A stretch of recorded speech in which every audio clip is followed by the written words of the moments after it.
and it is Weird Tingly Wednesday. A little bit later on, I'm going to be telling you about one of the most haunted places in New Zealand, apparently, where the baths drip blood. But right now, I'm really happy to have in the studio with me two men that you have maybe met before, as I've spoken to them from on the phone from Haunted Auckland. We have Mark. Hi, Mark. Hello. Hi, and Sam. Hi, Sam. Hi. How nice to meet you in real life. I'm just going to make sure I can't hear your microphone. You might have to push a. Is there a mic on button? Sorry. Technical stuff. It's like the Starship Enterprise here. Have a go, Sam. Yep. Talking right? Okay, and nice and close to the microphone. You guys are both from Haunted Auckland. How long have you two known each other, Mark? Oh, it must be a good 8 years now. Yeah, 8 or 9 years. I reckon. 8 or 9 years. Yeah. You need to get slightly closer to the microphone. 8 or 9 years. Very good. Right.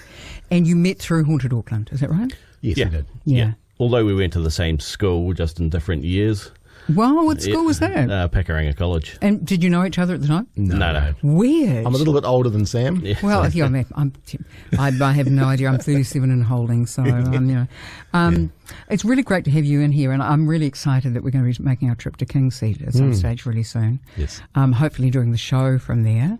Rory and I are both incredibly excited about that, but I'm a little bit nervous too because I am a little bit on the senses. I suppose what would you call it? I'm certainly spirit sensitive. I guess I would call it that. But then you guys seem more like scientists than, you're not your standard kind of psychic type. It's all an illusion, though, isn't it? Really. We know very little about the paranormal. Yeah. To be honest, it's filled with a lot of unknowns. Not a lot of evidence to go by. Yeah. Not a lot to work with, but you just sort of go with what you've got, really. And tell us again, Mark, how you got involved with the whole thing. Your experience when you were younger that got you sort of into wanting to do this. I've always been into it. Yeah. My first experience was I would have been about 10 years old, and I was staying with my grandmother in Pakuranga. And there was an elderly lady that lived in a house just around the corner from my nana's house, and her husband passed away. And a few months after that, she moved into an old retirement village, and I saw her packing up all her stuff, and they were removing stuff and removing furniture and packing up boxes and stuff like that.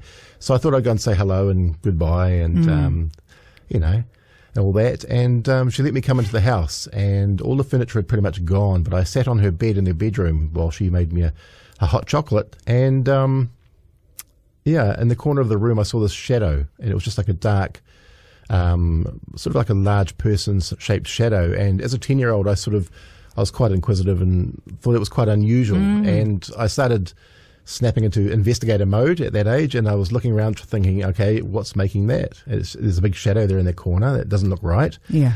The shadow started to vibrate and started to sort of become very sort of transparent and just sort of like it had some sort of frequency to it. And so I stood up from the bed, and I was a bit nervous, and I went and stood by the door thinking, okay, what the hell's going on there? What is that? And it started to move towards me. And so it slowly came towards me, and I kept thinking that's just a shadow going across the wall. Right.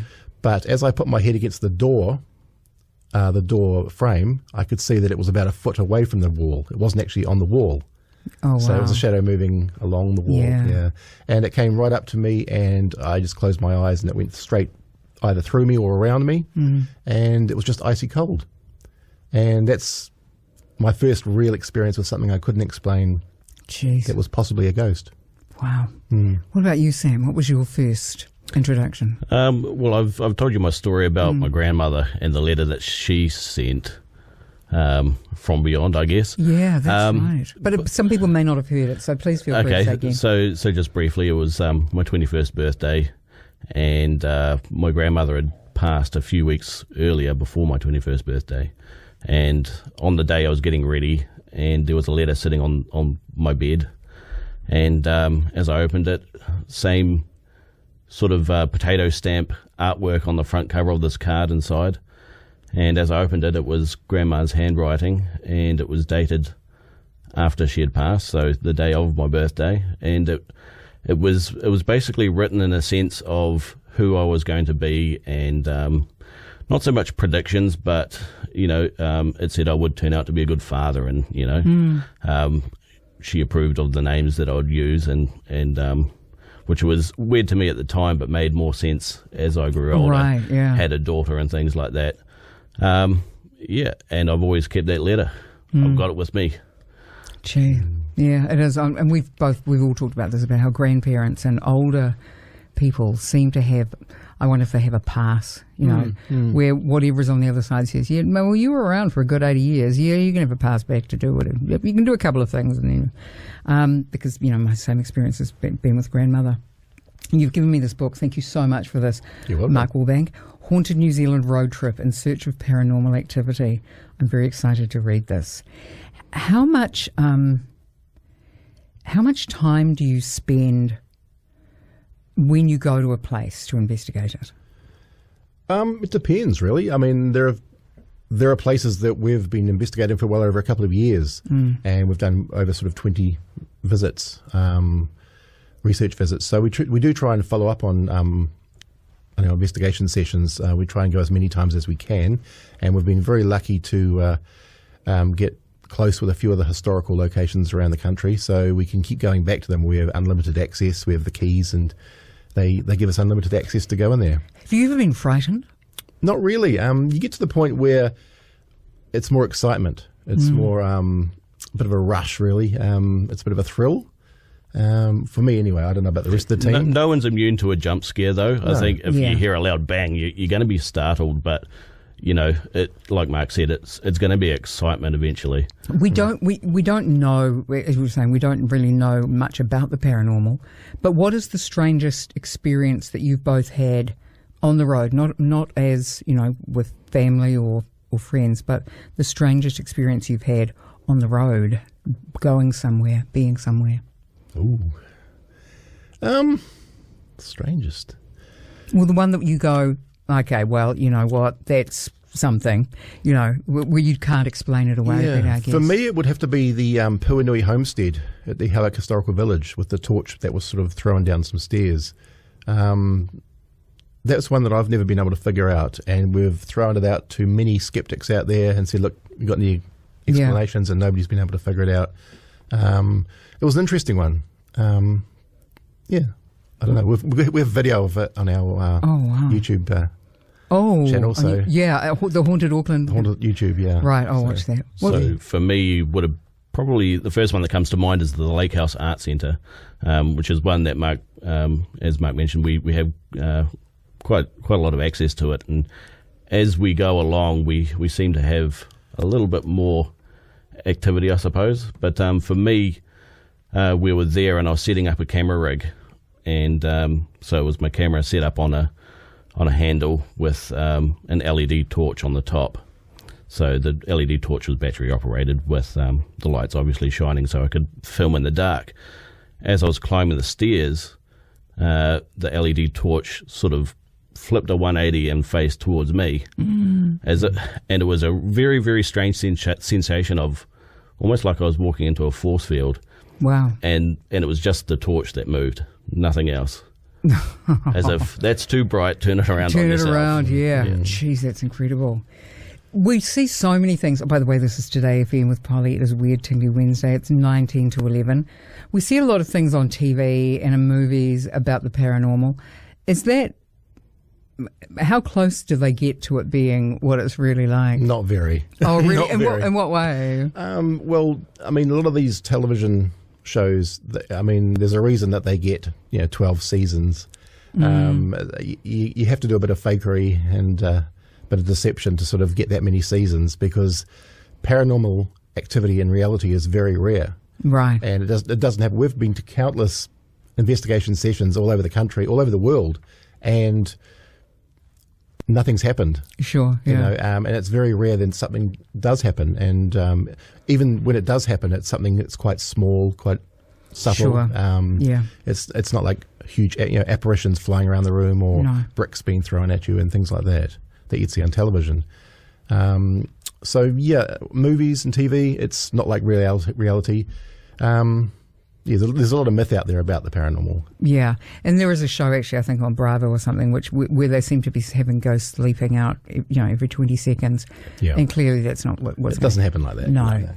I mean, I imagine when we go to King's Head, I don't imagine feeling anything except slightly probably sad, because that's when my grandfather died. But Yeah. I guess we will hope that we have an experience of some kind. We always live in hope.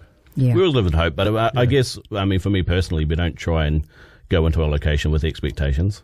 Right. Otherwise, you will be disappointed, Yeah. Yeah. usually most of the time. If you have any questions for Mark and Sam about anywhere that you would like to know if they've been there, or any experiences that they've had, or any questions about the paranormal, places you feel might be haunted, or if you would like to ask anything, 0800 TodayFM, 0800 863 293, or you can text 3920, but I can't see your texts because they're over there, and it's I can't do both at the same time. It's just the way the studio is set out, the way it is. How many of you are involved in Haunted Auckland? How big is the troupe? What is there now? There's about 8? Yeah, about 8 or 9. 8 or 9, yeah.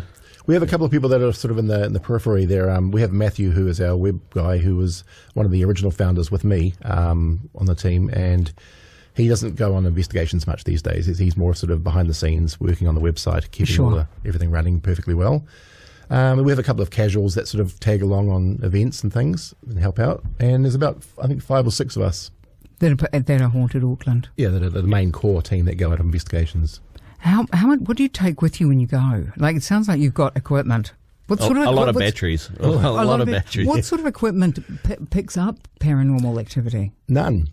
There is not a single gadget out there that actually detects or monitors or records paranormal activity, mainly because nobody knows what ghosts are made of. And so you can't create a gadget that'll detect ghosts if you don't know what one's made of. Of course. Yeah. So there's a lot of... So you are very sciencey. Yeah. I mean, yeah. That's right. Well, yeah. I mean, there are a lot of people out there that create all these gadgets that claim to sort of interact and communicate with ghosts, but really they're just either random word generators or just spirit boxes that spit out radio waves, or they can be connected to apps that have built-in libraries of audio and sound snippets. Don't you think that's awful that that people do that? That people are playing on people's wanting to know. There's a lot of money to be made in the paranormal if you want to exploit it. Yeah. Put it that way. Yeah. And you guys obviously don't do that. No, we want to stay honest. Yeah. It's a very expensive hobby.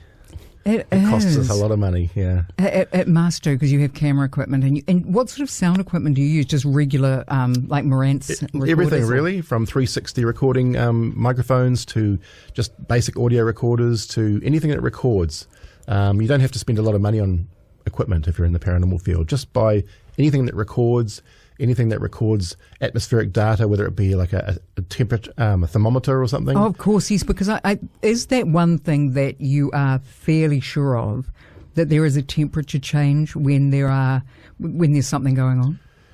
It seems to be that way. Sometimes we've had what appear to be interactions where an EMF meter, which measures the electromagnetic fields in the area, and a thermometer might go off at the same time. And at the same time as that, one of our trigger lights might go off as well. So there's a lot of things that can come together to show that there's something going on. Doesn't mean that it's ghosts, but it means that there's something going on within that room or within that atmosphere. Yeah. Is there, I always ask this question because I find it fascinating, the difference between a ghost and time trapped because of some sort of certain energy that's been there. Do you ever feel in places where there might be some kind of a dimensional shift because of the energy or something? Yep. So you're describing the difference between residual and intelligent hauntings. Ah, right. Please explain. So right. Residual, you're thinking more of like a time loop where something is repeating over and over again. Right. And then there's the stone tape theory, which is, in old buildings where there's stones and maybe it's a recording in time. So there might be elements that record an emotion or something like that to just, constantly repeat. And then the intelligent haunting, it's more along the lines of things that will respond back to you. So if you say knock, and it will knock back. Or have you guys ever had that happen? Lots. Yeah, we certainly had lots of knocks. Yeah. Oh wow, you're so casual about it. Yeah, no, we've had that lots. I mean, that's quite something. Well, the whole thing about this paranormal research is that you've got to try and find patterns. And if there is something definitely happening on purpose, whether it's been caused, then it'll be some sort of pattern to it. One knock on the floor won't be a footstep, but if you have multiple footsteps, multiple knocks in some sort of pattern, then it could be footsteps. Footsteps, yeah, sure. Yeah. Or, of course, if you say repeat after me and do like the teacher's clapping, and you get the same sort of pattern back. Yeah. And that has happened? Yeah, it has on occasion. Not often. No. But again, it could just be coincidence, you know. I love that you're sceptical of this stuff that you do. Like it. How do you feel about psychics? Personally? Psychics, I know many psychics actually. I've got quite a few friends that are psychics and they're all lovely people and that sort of thing. And we've had a few mediums within the team, and we've found that they aren't really much of a help to the research we do, because what they feel and what they hear and what they see, we can't document, we can't record any of it. So while it's great that they're experiencing all that for themselves, we can't actually do anything with that. No, of course, because there's no evidence, is there, right? And we're there to document and observe for ourselves firsthand and record and monitor, and we can't do any of that if there's a medium there, just if it's all in their head. Yeah, of course. Yeah, exactly. And that's how you feel too, Sam, about psychics and mediums? Absolutely. Yeah. I mean, I've had experiences where people have told me things that they would never know in a million years, but I think there is two different sides to mediums where there might be a little bit of exploitation there as well. Yeah, I think, look, my ex-husband was a real skeptic, and he used to say, and I don't agree with this, but Grant used to say, well, they're either faking it or they're nuts. You know, and I think that's what a lot of people think about mediums. But like you, I've had things said to me that I'm like, I don't really believe you could have known that. Yeah, I do believe there's something to it. I don't believe every medium that we meet is gifted. No. I believe a lot of them are just a little bit deluded and think that they are. Right, like yeah. to think they, because like they get Grant attention. said, a little nuts. Yeah, but I'm sure. But I do feel quite strongly that there are people that do have some sort of mind gift. It's probably not a gift, but some sort of way of manipulating their minds to be able to see a different frequency. And if we're going to theorise on this, what is your theory? Is it an energy? Or do you just have absolutely no idea? We don't know. Sometimes it feels like an energy. Yeah. Sometimes it feels like it, and we're able to monitor and measure certain energies that do come up. So it does feel like it could be an energy, but every case is different. My thinking is that if you can see it, if it moves something, if you can hear it, it's got to be an energy, right? If the laws of science are correct, but we just don't know. This is TodayFM. You're with Polly. It is a weird Tingly Wednesday, and we're with Mark and Sam from Haunted Auckland, who I will travel with soon at some stage in the next couple of weeks to Kingseed Hospital and experience that with you guys on a Wednesday night.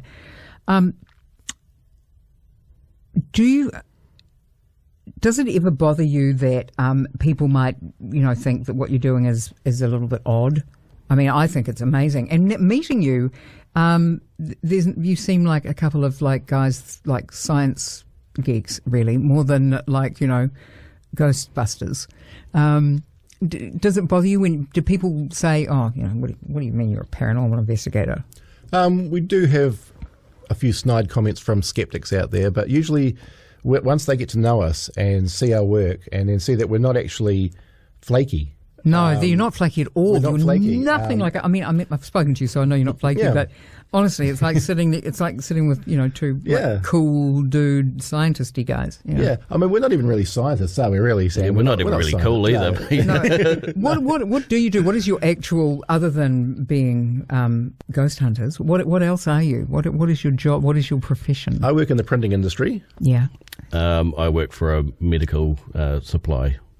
Both completely normal jobs. We have normal day jobs. We have the normal usual bills to pay. We have the same issues as everybody else. We're not scientists. We're not. I was pretty average at school. I don't know about you, Sam. But, we went to the same school. We're the same average same school. deal. Yeah, we're just average Joes out there, doing our thing, and it's just a passion that we have, and we just go for it. One thing you must not feel is frightened. No. You mustn't scare easily. I mean, you're talking about jump scares, but, the thought of going into Kingseed or going into the Waitomo Hotel or Lanark Castle somewhere. For some people, you go in being, sort of like terrified already, but you don't seem, obviously not easily scared by things. After doing it for many years, you sort of get used to the dark. And the only fear I personally have is people. Yeah, like live beings, yeah. Could there be somebody squatting in that building or that doesn't want you there? It's not so much the ghost. It's of course. more, who's potentially in that building. Yeah. So, Sam, do you have any theory why ghosts may remain or why they would be somewhere?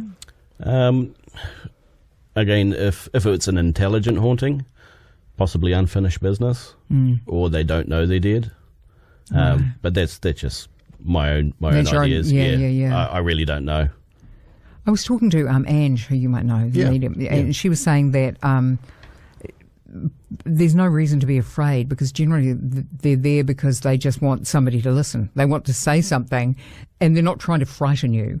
Like, it's not scary. No. They're maybe just trying to communicate. I mean, it's possibly scary in the fact that you don't understand it.